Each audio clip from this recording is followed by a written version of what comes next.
Hey everyone, so had an opportunity and I thought I'd share it with you guys. Every now and then I get a gun to work on, and this is one that I haven't covered before, so I thought I'd go ahead and do a quick video on it.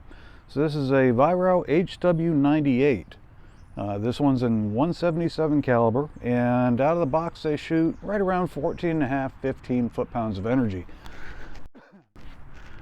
And this one belongs to a friend of mine. I've done some work on it in the past. When he picked it up, he felt it was a little crunchy and wanted me to go through it and do a lube tune. Now, a lube tune is just basically stripping it down, removing the factory lubricants, replacing those with something a little bit more appropriate, and deburring the internals. So it's otherwise stock. This is more just for durability and longevity than anything else. But he's used this one in field target. He shoots world field target and is debating between that and hunter. So haven't done anything as far as custom guides or spring work or anything like that until he figures out what class he's going to be shooting in long term.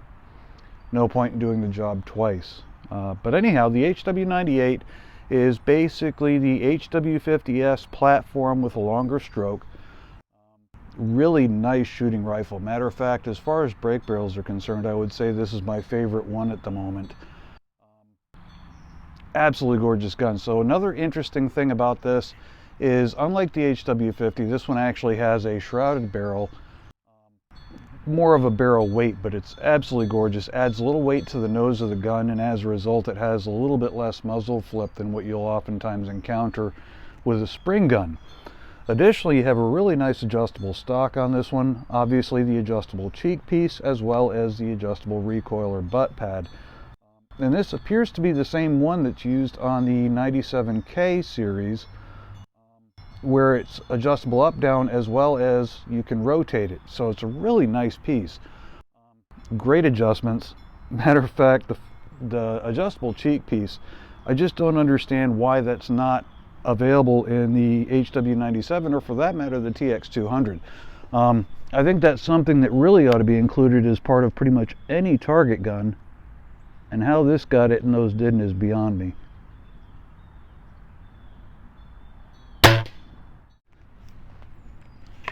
Something else worth noting is this has the Weihrauch moderator on it. So the end of the barrel is threaded and of course has a cap over it.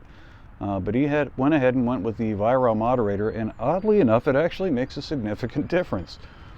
Springers aren't exactly the noisiest things in the world to begin with, but I find this one to be very, very quiet.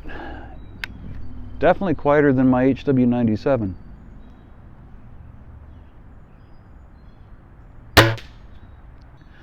Now, as I mentioned, haven't done custom guides or anything, so there is some spring noise on this one, but it is laser accurate. And as I said, if I was to get a break barrel Springer, this is probably the one I would go with.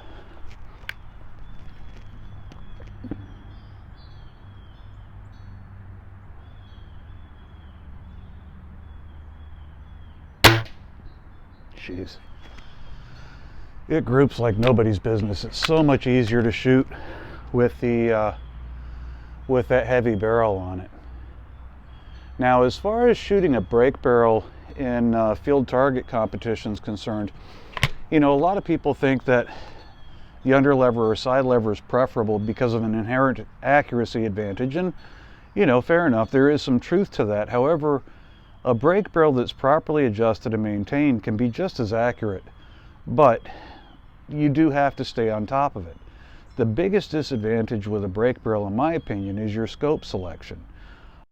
You know, running a longer scope on a break barrel, you start getting over the breech or the breech block there, loading becomes problematic. Whereas with an underlever, you've got a loading port, or a side lever for that matter, where you can squeeze your fingers between the scope and the action. And as a result, your scope selection's a bit easier to deal with on an underlever or side lever than it is on a break barrel. That's probably the biggest issue I've seen with break barrel air guns in competition. Aside from that, I mean, accuracy wise, this thing's dead on.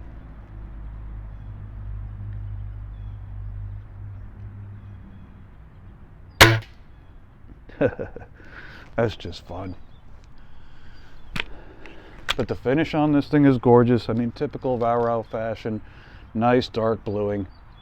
If you look at the shroud on the underside of the barrel, there's a set screw or a grub screw that they're using to help anchor it. So it is removable. I've never tried it myself, never really had a reason to, nor do I think I would ever do so. Again, I think the weight up there really does help. If you're looking for a gun that you can use for competition but also drag through the woods, this would actually be a nice selection. Maybe better than the 97 just because of the fact it's quite a bit lighter, but the weight distribution does help with the accuracy on it. Now this one, he is running a Vortex scope, and he's got a custom side wheel on it that I'm in the process of setting up for him now. The side wheel is from Scopeworks, W-E-R-K-S if I remember correctly. I got to be honest with you, the Vortex scope is pretty darn nice. The clarity on it is awesome. Now I will say the clicks aren't quite as positive as I would like. They're a little spongy, but I think that's because normally when you pull these turrets off, there's O-rings underneath there to prevent water from getting trapped between them and the inner scope works. I'm thinking that probably get away with just lubricating those O-rings with a little silicone grease would make a huge difference as far as the quality of the clicks is concerned. But like I said, the clarity out of this thing is really good.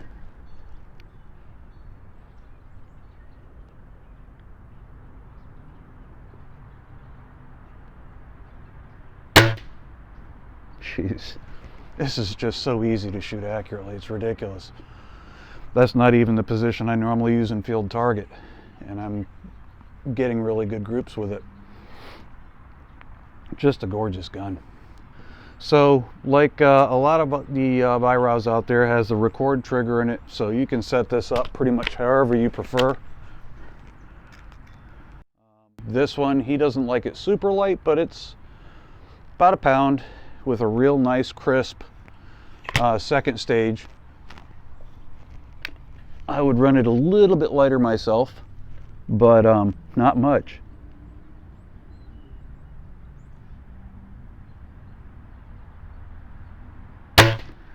Now, one of the things that I've seen with scopes lately anyhow is, if you know, when they started doing etched reticles, that certainly helps improve the durability of the scope and gives you nice crisp crosshairs or reticles. But the problem is a lot of manufacturers tend to go real fine with them, and it makes seeing the crosshairs very difficult on a dark target, especially when it's a cluttered background. And the Vortex, they actually got it really spot on. They're not so thick and heavy to obstruct your view, but on the other hand, it's very easy to spot even against a very cluttered background.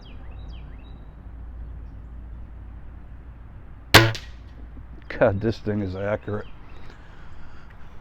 So as I said, at some point, once he figures out what class he wants to stick with, we'll go ahead and go through this. I'll probably record it so you can see what the inner workings look like. But as I mentioned, it's basically an HW50S with a longer stroke. Anyhow, thought you might get a kick out of it. It's a little something different.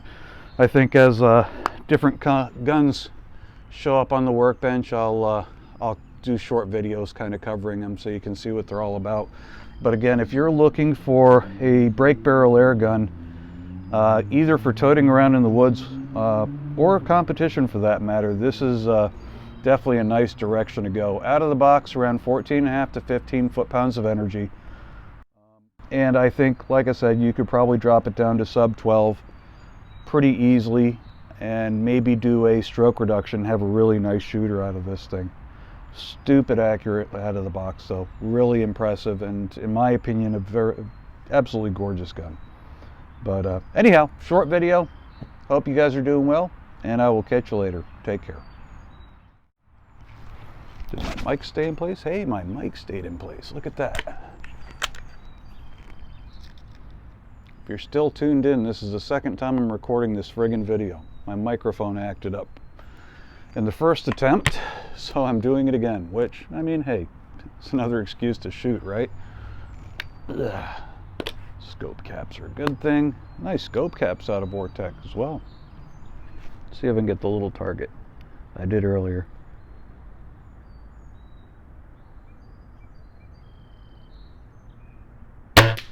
Son of a bitch.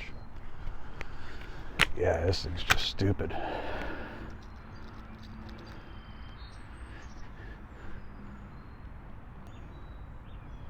Let's run this out to 40 yards.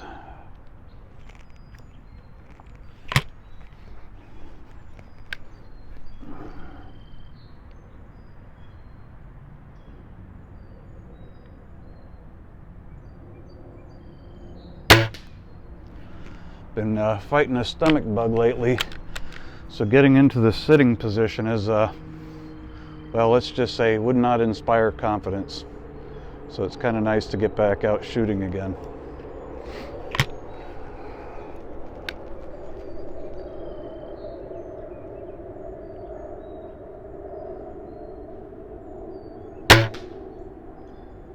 Jeez. Ridiculously accurate.